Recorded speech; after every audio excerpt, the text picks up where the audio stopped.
انه ده ارض النيل، ارض البحر، ارض الصحراء وارض الغابه، يعني بلد متعدده ربنا جابه للحلفاوي للتاماوي للنوباوي للبيجاوي، ربنا جابه للغرابه وللجلابه.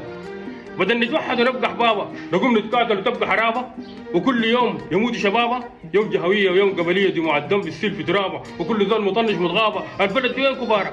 وين عقاره؟ وين شيابه؟ وين الجوديه والعموديه وناس احزابه؟ وين صاناته؟ وين ماناته؟ وين راسطاته؟ وين شبابه؟ وكل يوم بقبليه باقي حرابه، لما النقمر تبقى خرابه. يا اخي البلد اللي ادتنا خيراتها وكنت تتكاتل جنياتها، من اللي بيمسح هذا معاتها؟ بلد 8 دول مساحات، باكلاتها، بعاداتها، برقصاتها، بلبساتها، اتوحدت في عاصمه الخرطوم، بقى السودان مشكل احنا لوحاتها. تعال نحسب بلدنا، انا اللي بحسب لكم الشرق دوله، ودوله حنينه، صوابع خير، تاكل فينا، تحت توتيل، القاش ساقين، البور تنين، الفيك المينا، مين اللي بيقدر يفوتك فينا؟ الجزيره مناقل والنيل الابيض، ودير الناس القلب ابيض، ودير الزرع والقطن الابيض، يفوت زي دير والله بنقرض.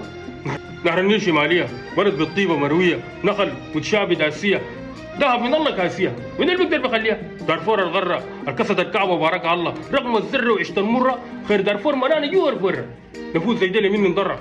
شفتوا كردفان الناس حنان؟ شفتوا النقعه وجمال النقعه؟ شفتوا النوبه جمال النوبه؟ ده غير بطانه دمازين ومرابه كنانه، يا اخي دي بلد بالخير والاخيار مليانه، يا اخي دي بلد الدول البر عارفين شانها، وعارفين كيف معدنه انسانه، وعلمنا الشعوب معنا ثلاثه، معنا كرامه، معنا شهامه، ومعنا امانه. انا بقول السوداني جهويه ما معنا، هويه وبقبليه الشرع عمانه، والشيطان طرشنا عمانه، وبمستعمر هو الضرانه، هو الضرانه، قدح الفتنه ولع نيرانا، وطلع خلانا نتم برانا. بقت الشعوب تتسابق ساكة تغانا، ونحن بالجهويه وبالقبليه نعمر بالجبخانه، بقت الشعوب ساكة تغانا وتكنولوجيا، ونحن نتغالط منو معانا ومنو ما معانا.